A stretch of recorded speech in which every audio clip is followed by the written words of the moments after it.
Hey guys, it's Random Travis, and we are back with where we ended last time. Believe this is part 13. I think. It should be, yeah. It should be part 13 at least. We'll find out. We'll just fight with Lapras here.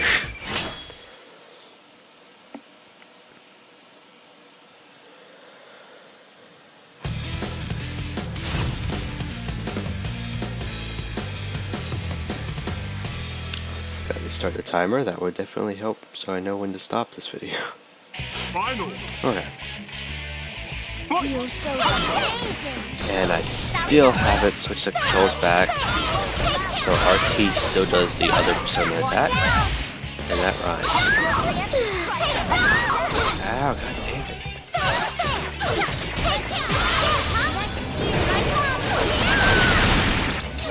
Holy crap, that hurt her a lot. That did nothing. Get up. Watch out to win. Take this. You carried off that match wonderfully. I could have killed her earlier, I just wanted to kill her using the Persona. Sorry about that.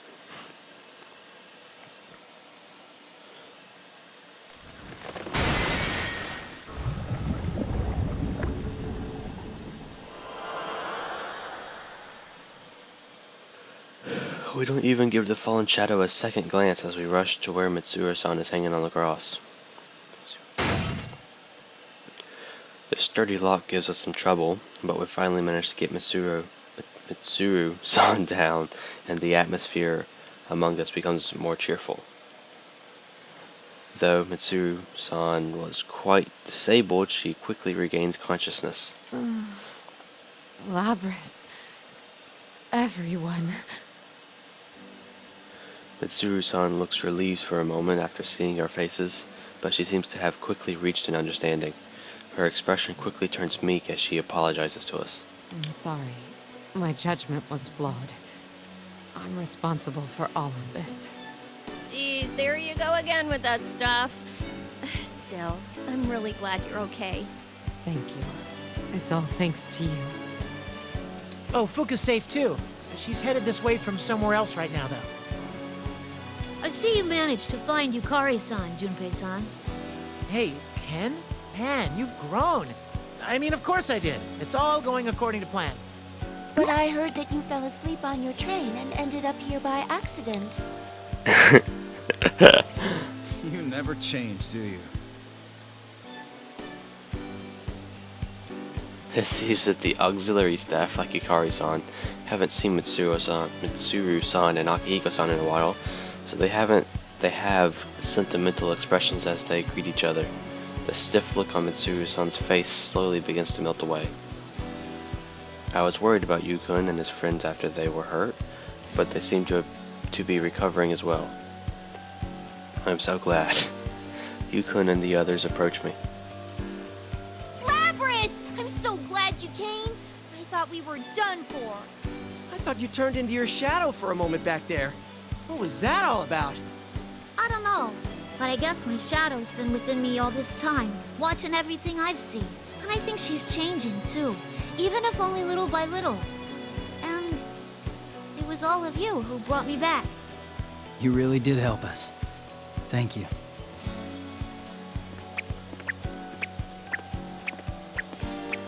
As I'm conversing with everyone from Inaba, I hear some distinctive footsteps. I look towards them and see two shapes running in from behind the fog. It's Fuka-san and Teddy. It'll be reassuring to have Fuka-san with us since she's great at supporting us with new information. I bet Teddy will help us too, saying things like he's my knight. I can't help but smile when I hear their voices calling to me. Lammy-chan! Thank goodness! I was so worried about you! Lapras, you came to save us, right? Thank you. Whoa, he really is a talking costume. You're not General Teddy, right? Of course I'm not! Look at my fur! It's completely different! It's 100% genuine teddy fur! Koromaru-san says that his is 100% genuine dog fur. Well, yeah. I mean, he's a dog. Hey, what kind of fur is your coat made of, Mitsuru-san? This? Kikuno bought this coat, so... No, let us save the discussion of fur for later. Okay. Interesting. Mitsuru-san walks towards Yukun and his friends. Seeing the leaders of the shadow operatives and their investigation team together like this makes me proud. These two people saved me and gave me a place to belong to. I want to fight for these people, and that will help me get stronger. Having friends and comrades is truly wonderful. That's what I think. Narukami, I must thank you. It seems we're once again indebted to you. No, I have to apologize for breaking my promise to you. Your people have helped us out too. That's fine. You helped me remember something important. We did? That's right. Trying to keep danger and death at a distance only results in putting life at a remove as well. I knew this when I established the Shadow Operatives, but it seems that I became too focused on thinking only about the present. Mitsuru-san. Allow me to ask for your help now, Narukami. I'd like you and your friends to cooperate with us. We need your assistance to solve this case. Do I really need to answer that?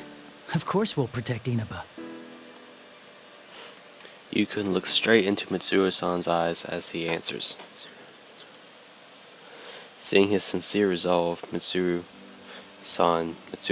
nods cheerfully. Yukun's friends are all smiling too, as if they're agreeing to gladly take on anything that comes their way. By the way, why don't we all compare what we know about the situation? Oh, you're on the ball, Ken. I was just about to suggest that myself. Yep. Yeah, right. You're just trying to claim his idea. Seriously, how lame do you have to be to try and steal credit from someone so much younger?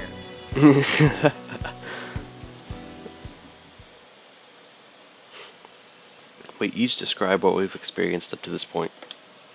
Once we have a grasp on that, the topic of our conversations obviously shifted to Sho Minazuki. Who in the world is that Sho kid? Didn't he say something about Ikutsuki being his dad? That young man stated that he was the mastermind behind the recent events here in Inaba. He also said that he is Shuji Ikutsuki's son. But the file I was given by Kikuno-san clearly said that Ikutsuki had no family. Well, presumably he had a life before he was the chairman of Gekkoukan High. Couldn't he have had a child during that time?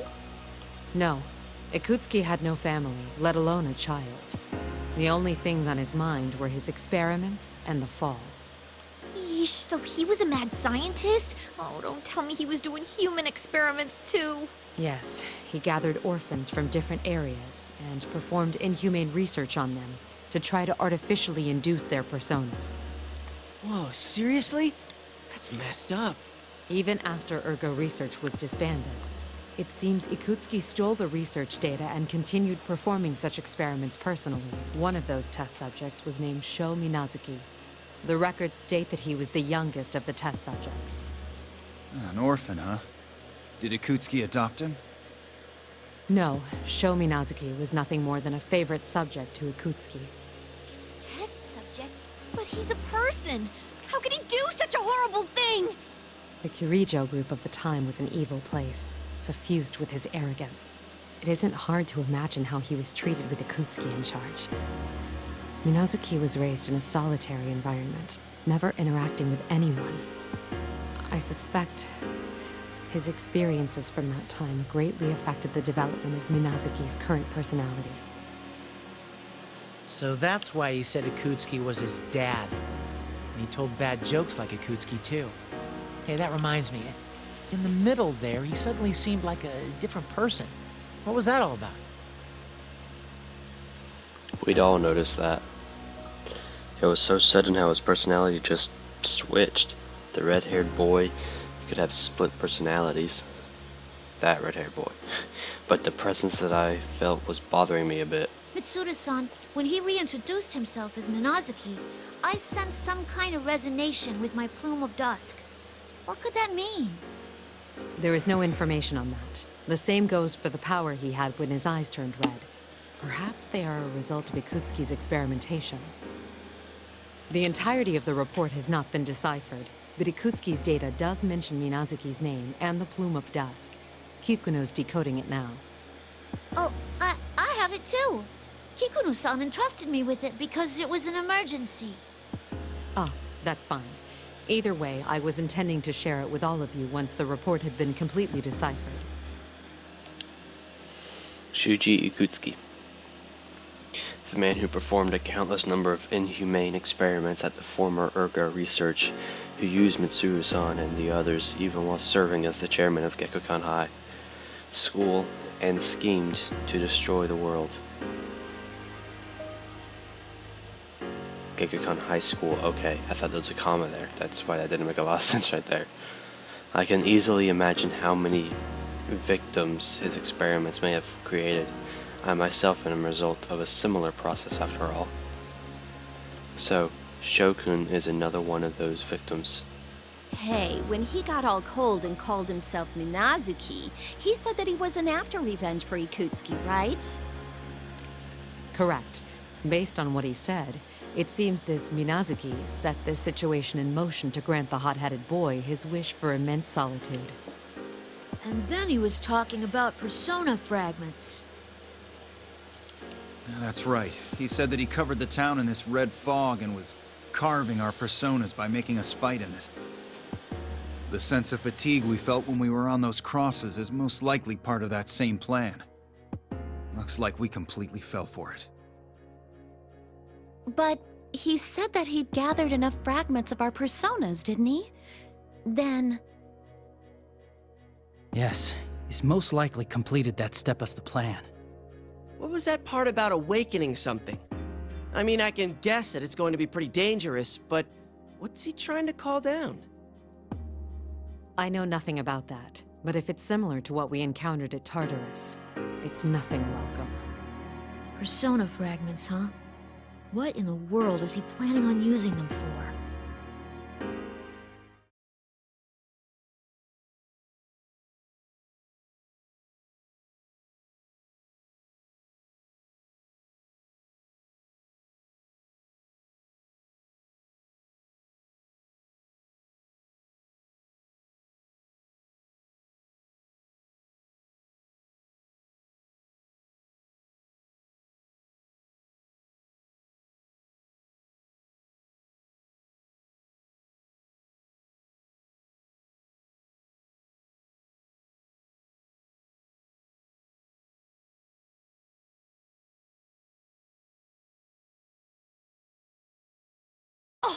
That reminds me, Yukiko and the others! That's right! That Minazuki guy said that Yuki-chan and the people with her are in danger! Naoto-san and Kanji-san said that they were going to Junes. According to Junpei-san, supposedly Yukiko-san and Rise-san were at the same location. Huh? Oh, right. But those two said they were gonna go look for Kanji and the others, so I don't think they're still there. They could miss each other. Yes, I'm concerned about them as well. Let's split into two teams. One heads to the top of the tower, while the other searches for Narukami's friends. Yamagishi, perform a search and try to locate them as best you can. Understood. I don't know how well it'll go, but I'll try searching for everyone. We're counting on you. Persona.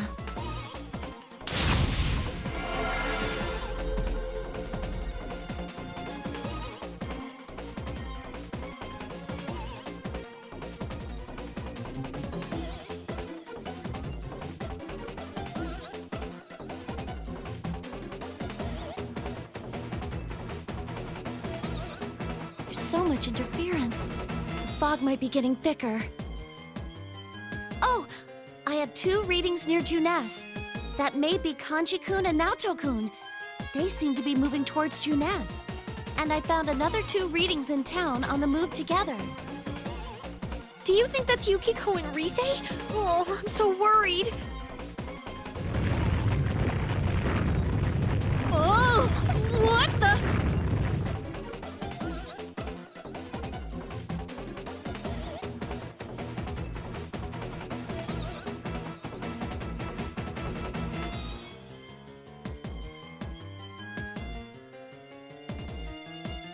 We must hurry.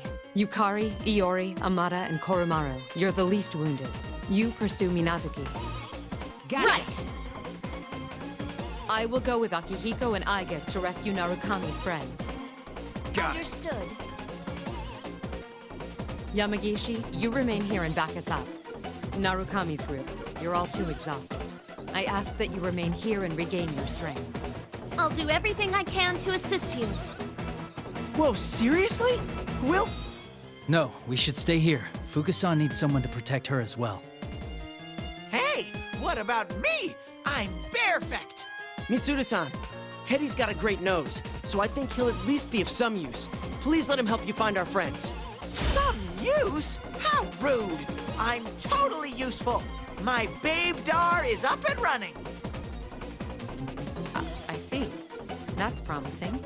Well then, you can assist us, Teddy. Mitsuru-san, the school and this town have both turned into labyrinths. It would be unproductive for us to search the town all in one group. Yeah, Aegis is right. If we're all caught together again, things will get worse. Let's split into 2 teams to search faster. All right, I can provide some guidance as well. Aigis and Teddy, you partner up.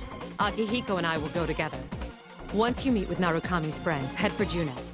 We'll regroup there and secure the area. Woo! I get to be alone with Ai-chan? Their bodies were artificial, but their love was real. Okay, I'm in.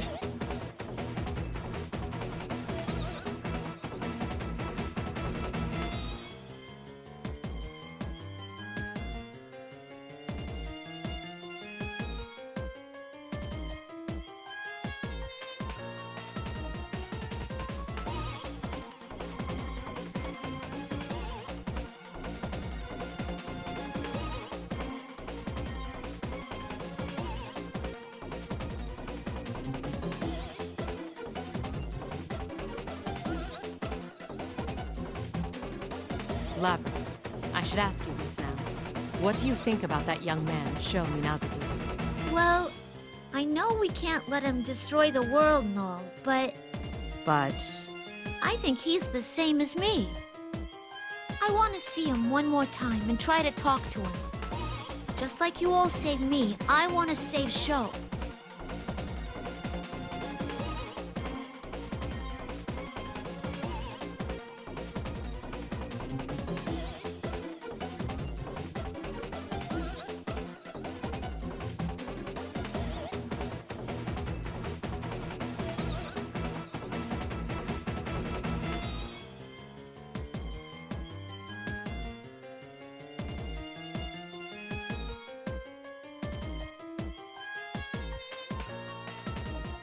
Very well.